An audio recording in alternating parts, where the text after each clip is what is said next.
Dixo Daily presenta. Bienvenidos, esto es Fuera de la Caja. Yo soy Macario Schettino y le agradezco mucho que me acompañe en esta revisión de lo ocurrido en la primera semana de junio. Terminó el día domingo 8 de junio, yo grabo para usted, como sabe, el lunes por la mañana. Una semana marcada aquí en México esencialmente por la elección del Poder Judicial que comentamos en principio el lunes pasado, todavía sin los datos completos. Ahora ya los tenemos y bueno, la participación en las elecciones estaba cerca del 13%, pero quitando los votos nulos y los votos que no llenaron bien los cuadritos, la participación es ligeramente inferior al 10%, o lo que es lo mismo, 90% de los mexicanos, 9 de cada 10, decidieron no participar, anular, desperdiciar su voto en algo que muestra pues que el apoyo que se supone tiene el grupo en el poder es bastante reducido. Hay muchos argumentos para decir que eso no es tan importante, porque a final de cuentas, pues lograron su objetivo, que se lograba con un solo voto desde el principio, y bueno, a mí no me parece un argumento relevante. Ese mismo día hubo elecciones en Durango y Veracruz, también comentamos algo el martes pasado. En Veracruz, donde le fue mejor a la coalición de Morena, Verde y PT, pero la coalición no fue unida. Entonces el PT jugó por su lado, andan en pleito con la gobernadora de ese estado, y el resultado es más o menos 43% del voto para esos tres partidos, pero insisto, repartido en dos grupos, y por eso, bueno, pues Morena pierde muchos de los municipios que tenía, varios de ellos se los lleva el PT, otros se los alcanza a llevar Movimiento Ciudadano, ahí andan, pero esto nos confirma que el apoyo que tiene el grupo en el poder, pues ronda la mitad de los mexicanos. Con el apoyo de esa mitad quieren hacer pedazos a la otra mitad. De eso se trata. Ese es el proceso de polarización que les encanta a estos populistas que hoy pues toman el poder en muchos países del mundo. No es solo el caso de México, pero bueno, pues para nosotros lo importante es lo que pasa aquí.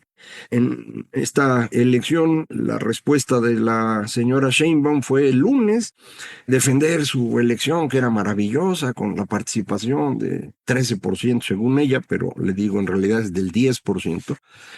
El martes se puso a revisar los resultados de su coalición en Durango y en Veracruz y hablar mal de la oposición, lo que para mí significa que la señora decidió dejar de ser presidente, o presidenta, como le gusta a ella que se le diga.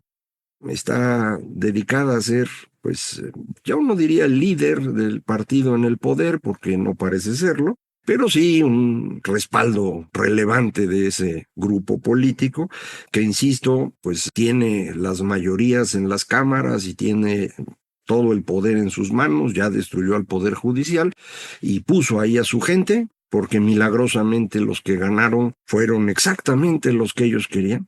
Los 9 ministros para la Suprema Corte, los 5 magistrados del Tribunal de Disciplina Judicial y los 2 magistrados electorales federales que estaban pendientes son exactamente los que ellos querían.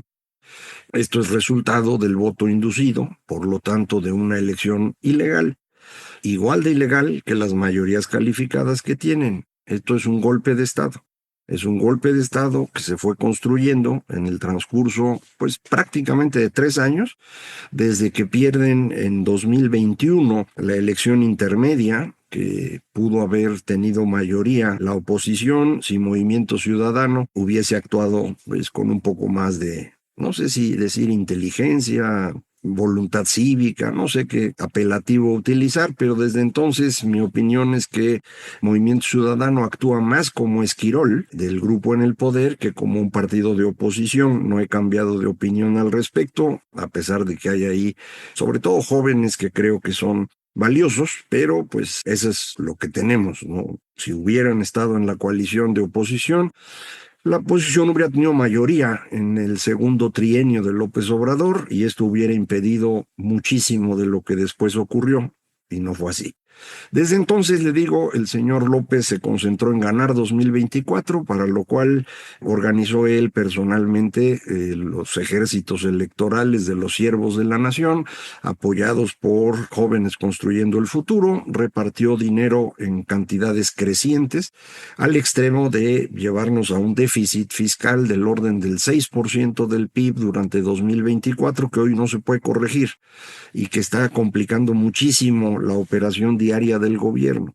Por si esto fuera poco, intervino él personalmente, siendo presidente, en la elección para descalificar a la candidata opositora, para promover a su propia candidata.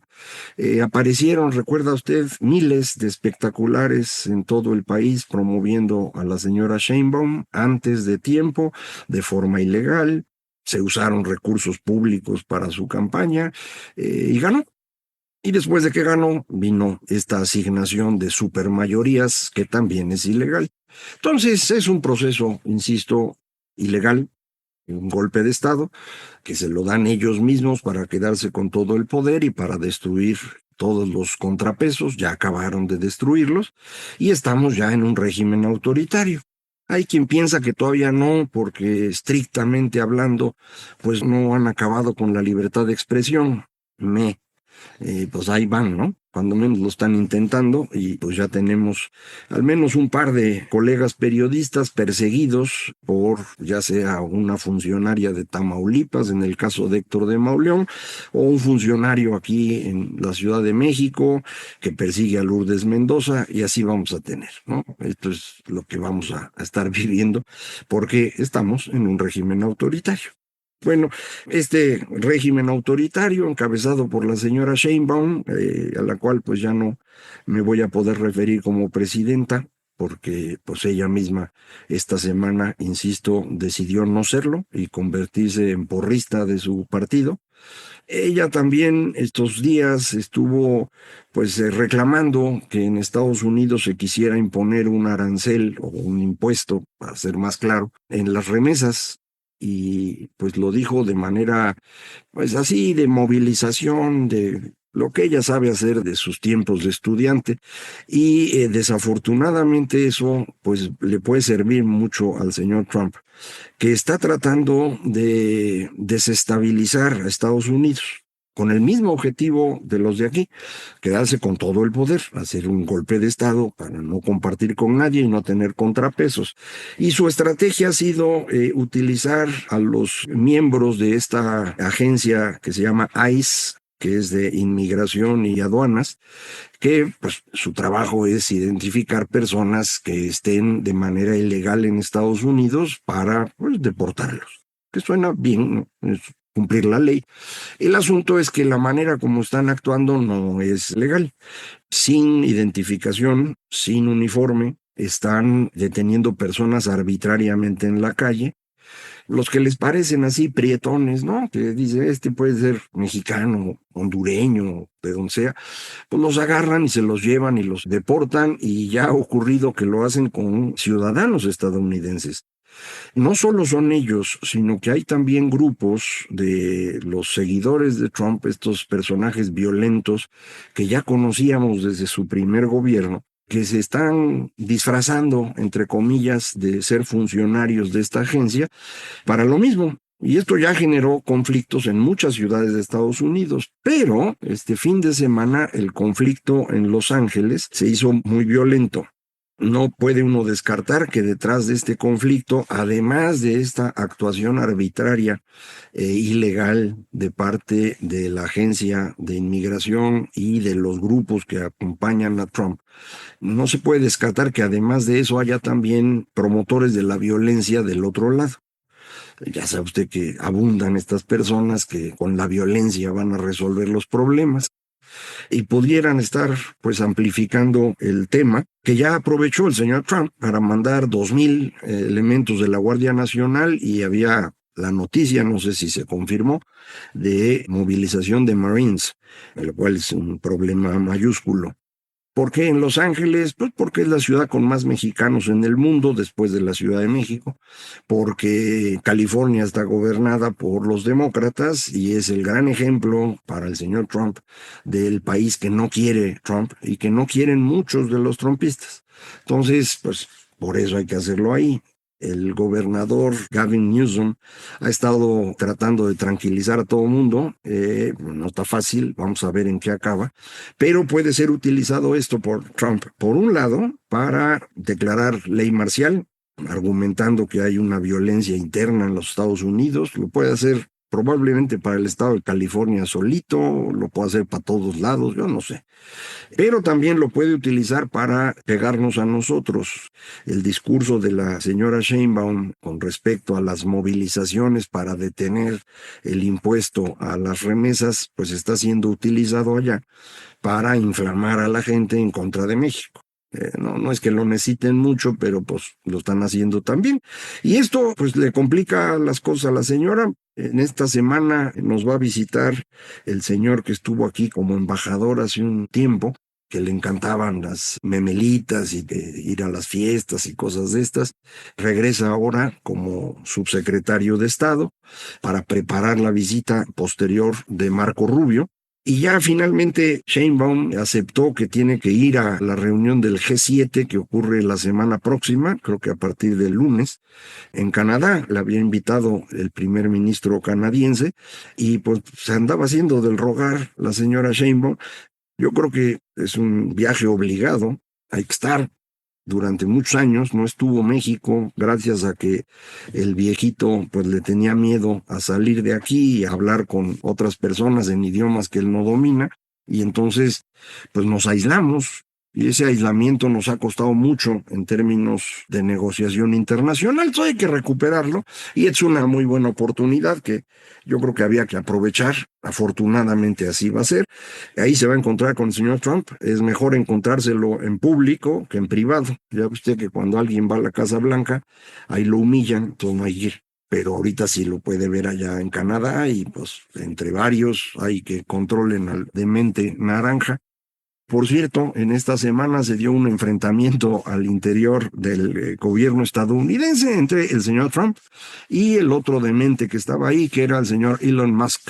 Multimillonario, usted lo conoce, de los autos eléctricos, de los cohetes espaciales, del sistema Starlink para conectarse a Internet vía satelital. Un empresario muy, muy exitoso porque sabe vender cosas que todavía no tiene. Es el estilo de los multimillonarios asociados a la tecnología y le ha ido muy bien con eso. Y entonces dijo, no, pues yo voy a ir a arreglar el gobierno porque pues hay 2 billones de dólares, o sea, 2 trillones para ellos, que se pueden ahorrar porque pues están tirando el dinero. Esto pasa mucho con empresarios que no conocen el funcionamiento del gobierno. No es nada sencillo reducir gastos en el gobierno. Sí hay siempre gastos excesivos. No es el problema fundamental. El tema fundamental en los gastos de gobierno es la decisión política de en qué hay que gastar. Y durante el siglo XX se nos ocurrió en todo el mundo que convenía generar una red de protección frente a la pobreza que incluye educación, salud, reparto de dinero a quienes son más pobres, pensiones, lo cual suena muy bonito hasta que se pone uno a hacer números y se da cuenta que no alcanza y no hay manera que alcance. Yo sé que es algo que no le va a gustar a muchos, pero sí tenemos un problema global con eso. El gran crecimiento de las deudas de los gobiernos está asociado precisamente a ese estado de bienestar que, insisto, suena muy bien, pero no es nada sencillo de financiar. En particular, cuando usted tiene un proceso demográfico como el que se vive ya en todo el mundo, pero que empezó en Europa, por ejemplo, en el caso de Francia hace 100 años, en el resto de Europa en la segunda mitad del siglo XX, un proceso demográfico de reducción de la natalidad, es decir, de la tasa de fertilidad, es decir, eventualmente del crecimiento poblacional. Esto es lo que los ha obligado a abrirse a la migración, porque no tienen gente joven para trabajar, pero al mismo tiempo tienen muchos viejitos que reciben pensiones que se calcularon de una manera muy generosa cuando uno suponía que la gente se iba a morir a los 70. Los jubilabas a los 65, tenían 5 años de buena vida y pues ya, ahí sí quedamos. Ahora se jubilan a los 65 y viven hasta los 90. Todo ese lapso hay que pagarles y no hay con qué. Entonces, pues calculamos mal, ¿no? En todas partes del mundo, no es un lugar en particular. Pero eso ha ido creando una gran deuda, que ahora esa deuda tendría que ser cubierta por una población que va a ser más chiquita. Y entonces, pues ya no salen las cuentas y nadie sabe qué vamos a hacer. Estamos jugando con fuego en esto. Y en este contexto, el señor Trump es muy peligroso porque creo que no alcanza a entender de qué tamaño puede ser el conflicto resultante de su forma de actuar. Esto de que pongo aranceles y los quito y los muevo, insulto, ataco, pues va poniendo nerviosos a los mercados y los mercados cuando se ponen nerviosos se mueven hacia los activos menos peligrosos. Tradicionalmente ese activo o uno de esos activos eran los bonos de largo plazo del gobierno estadounidense, pero ahora no lo son porque solo Dios sabe qué va a hacer el loco. Entonces se están moviendo más hacia el oro, por ejemplo. Y esto puede pues poner en peligro el mercado de bonos, que es un mercado inmenso, y que en el momento en que la gente se pone nerviosa, empieza a vender los bonos, la tasa de interés sube, y tasa de interés más alta implica más pago del servicio de la deuda para todos los gobiernos, lo cual implica un mayor déficit que se convierte en una mayor deuda, que tiene un mayor costo, mayor déficit, mayor costo, mayor deuda, y así se vuelve una espiral inmanejable. Entonces, en este contexto, el señor Trump, insisto, es peligroso por su forma de actuar, y el conflicto con el señor Musk, pues no ayuda en nada, ¿no? Se empezaron a decir de cosas. Musk reclamó que el presupuesto que está enviando Trump es un presupuesto absurdo porque incrementa el déficit. Trump le contestó que pues el tarugo es él porque no hizo lo que tenía que hacer, y entonces Musk le contestó más feo, hasta que eventualmente el señor Musk dijo, pues el Trump está en los archivos de Epstein, el señor de los pedófilos, y pues ahí ya se puso todo el mundo nervioso. Ya le bajaron un poco el pleito, vamos a ver en qué acaba esto, pero sí es un tema peligroso. Cierro con datos económicos de México. La semana pasada todos los indicadores a la baja. El caso más espectacular, las remesas cayeron 12% en el mes de abril contra abril del año anterior, pero todo lo demás está a la baja. Los empleos en el Seguro Social se perdieron durante el mes de mayo, que es el dato último. Ya estamos prácticamente en 0% de crecimiento de un año al otro. En mayo el crecimiento es 0.1, pues ya estamos en contracción. Y hoy en la mañana el dato de inflación tiene un saltito y ya andamos en 4.4% de inflación, notoriamente en el tema de alimentos. Entonces, bueno, por donde usted le busque, la situación se está poniendo interesante. Vamos a ver en esta semana qué ocurre. Ojalá y todo el mundo la agarre de descanso, pero bueno, a ver la visita de Landau, cómo nos va por acá, y a ver si la señora Sheinbaum pues no nos pone nerviosos otra vez. Muchísimas gracias. Esto fue Fuera de la Caja.